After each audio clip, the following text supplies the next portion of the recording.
तो हमारे पाठ्यक्रम में शामिल जो सूरदास के पद है उसका सबसे अंतिम पद उधो मोहि ब्रज बिसरत नाही। आप देखेंगे कि इस अंतिम पद के ठीक पहले जो संवाद दिखाया गया है वह संवाद ऐसा है कि उद्धव कृष्ण के पास जा चुके हैं मथुरा, और मथुरा में कृष्ण के पास पहुंचकर उन्होंने ब्रजवासियों का हाल बताया है और कहा है कि मैंने जो कुछ भी निर्गुण ज्ञान का उपदेश दिया उनके सामने हवा की तरह वो क्या हो गया, गायब हो गया, उड़ गया। और सभी ब्रजवासी आपको बहुत प्रेम करते हैं, आपके सगुण रूप को, यानी कि कृष्ण के सगुण रूप को सभी ब्रजवासी, सभी गोपियां सब बहुत प्रेम करते हैं। उनके आगे निर्गुण ज्ञान का उपदेश काम नहीं आया। क्या क्या देखा उन्होंने ब्रज में उसका पूरा वर्णन करते हैं उद्धव कृष्ण से, और उसके बाद कृष्ण सारी बातें सुनते हैं और अत्यंत भावुक हो जाते हैं। बहुत भावुकता के साथ अपने ब्रज को, अपने मित्रों को याद करते हैं और उद्धव से कृष्ण कहते हैं क्या, मेरे साथ गाइए, उद्धव मोहि ब्रज बिसरत नाही। हे उद्धव, मैं अपने ब्रज को भुला नहीं पाता। मेरे भीतर अपने ब्रज की, गोपियों की, सखाओं की, नंद बाबा की, यशोदा की, राधा की, सब कुछ सारी यादें मेरे भीतर हमेशा मुझे तड़पाती रहती हैं, सताती रहती हैं। मैं अपने ब्रज को भुला नहीं पाता। और आगे कहा, हंस सुता की सुंदर कगरी अनुकुंजन की छाई, उद्धव मोहि ब्रज बिसरत नाही। क्या क्या याद कर रहे हैं ब्रज में? हंस सुता की सुंदर कगरी। हंस सुता कहते हैं सूर्य की बेटी, यमुना को कहा गया है, यमुना को सूर्य की बेटी माना गया है, हंस सुता।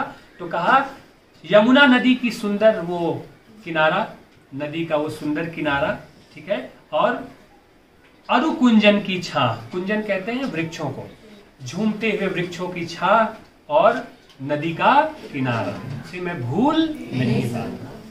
ठीक है, अपना दुख, अपनी याद प्रकट कर रहे हैं उद्धव के सामने।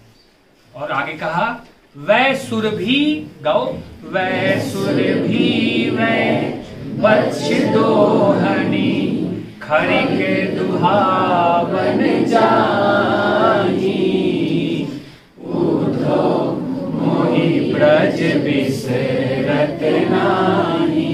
कहा वो गाय, सुबी कहते हैं गायों को, गाय माता, और गाय माता के साथ गौशाला में बर्तन लेकर के दूध दूहने जाना, ठीक है, बच्चियों के साथ उनको पकड़ना, उनके साथ खेलना, ठीक है, और गौशाला में प्रवेश करना, गाय माता के पास दूध दूहने के लिए। वो सारा दिन, वो सारे नज़ारे, वो सारी बातें मुझे बहुत याद आती हैं और मैं अपने ब्रज को भुला नहीं पाता। आगे कहा, ग्वाल बाल सब करते कुलाहल नाचत गही गही बाही, उद्धव मोहि ब्रज बिसरत नाही। और अब अपने बाल सखाओं को याद किया, उनकी याद का जिक्र किया और कहा कि वो जो ग्वाल बाल सखा हैं, कोलाहल करते हुए, खेलते हुए, एक दूसरे का हाथ पकड़ के नाचते हुए, गाते हुए, भागना, खेलना, कूदना, ब्रज का वह नज़ारा मेरी आंखों से उतरता नहीं है, मैं उसे भूल नहीं पा रहा हूँ हे उद्धव। और ये बात जैसे जैसे कृष्ण अपने ब्रज की याद को उद्धव के सामने रखते जा रहे हैं, वैसे वैसे उनकी भावुकता बढ़ती जा रही है, वो भावुक होते चले जा रहे हैं।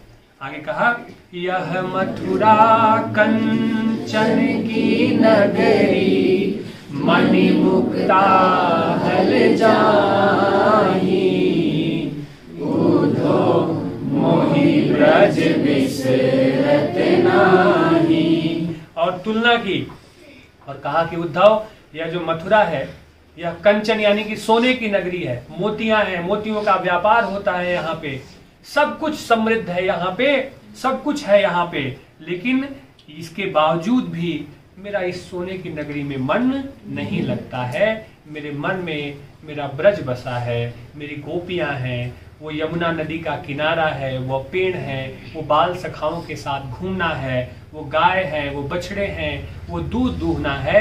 मैं उन सब चीजों के आगे, उन यादों के आगे मैं इस सोने की नगरी को भी बहुत फीका समझता हूं और मुझे यहाँ सुख की प्राप्ति नहीं होती है। और फिर कहा, जब ही सूरती आवती बा सुख की, जिय उमगत तनु नाहि, उधो मोहि ब्रज बिसरत नाहि। कहा कि जब जब उस सुख की सूरत, सुख की सूरत, कौन सी सुख की सूरत? ब्रज में बिताए हुए जो दिन हैं, उस सुख की सूरत, जो ब्रज में जो सुख भोगा है दोस्तों के साथ, गोपियों के साथ, यमुना नदी के किनारे, जंगलों में, वो जो सुख है, उस सुख की झलक, उस सुख की सूरत, उस सुख की याद जब जब मेरे मन में आती है, ठीक है, तो मेरा मन बेचैन हो जाता है। मेरे तन बदन में एक खास किस्म की पीड़ा उठने लगती है और मैं अपने ब्रज को याद करके बहुत दुखी हो जाता हूँ, बहुत परेशान हो जाता हूँ। और कहा, हे उद्धव, मैं अपने ब्रज को भुला नहीं पाता हूँ। और आगे कहा, अनगन भांति करि बहु लीला, जसुदानंद निबाही, उद्धव मोहि ब्रज बिसरत नाहि। याद किया उन लीलाओं को कि अनगिनत ढंग से बाबा नंद और माँ यशोदा के साथ जो अटखेलियां करते थे, जो खेलते थे, माँ यशोदा को परेशान करते थे, बाबा नंद के साथ खेलते थे। नंद और यशोदा के आंगन में जो उन्होंने लीलाएं रचाई हैं, जो समय बिताया है माँ यशोदा और नंद के साथ, वो असंख्य यादें उन्हें परेशान करती हैं। और कहते हैं कि उस दृश्य को याद करके माँ यशोदा और बाबा नंद के साथ जो खेल खेला है मैंने, जो समय बिताया है मैंने, वो जो मेरी यादें हैं, उन यादों को याद करके वह भावुक हो जाते हैं। और कहा, सूरदास प्रभु रहे मौन हुए, यह कही कही पछताई, उद्धो मोहि ब्रज बिसरत नाहि। और भावुक होते चले जा रहे हैं कृष्ण। और सूरदास जी कहते हैं कि ये बात कहते कहते कृष्ण उद्धव के सामने क्या हो जाते हैं? मौन हो जाते हैं, चुप हो जाते हैं, उनका गला भर आता है, उनकी आवाज रुक जाती है, वह इतने भावुक हो जाते हैं और मन ही मन वो पछता रहे हैं कि क्यों ही वह ब्रज से दूर हो गए हैं, वो कब ब्रज जाएंगे। और एक गहरी पीड़ा कृष्ण की इस पूरे पद में निकल करके आती है। वो भावुक हो जाते हैं, उनकी आवाज रुक जाती है और कहते कहते वो चुप हो जाते हैं। अंत में क्या? उद्धो मोहि ब्रज बिसरत नाहि। कहते हैं कि मैं अपने उस ब्रज को भुला नहीं पाता। आई बात समझ में? स्पष्ट है? ठीक है।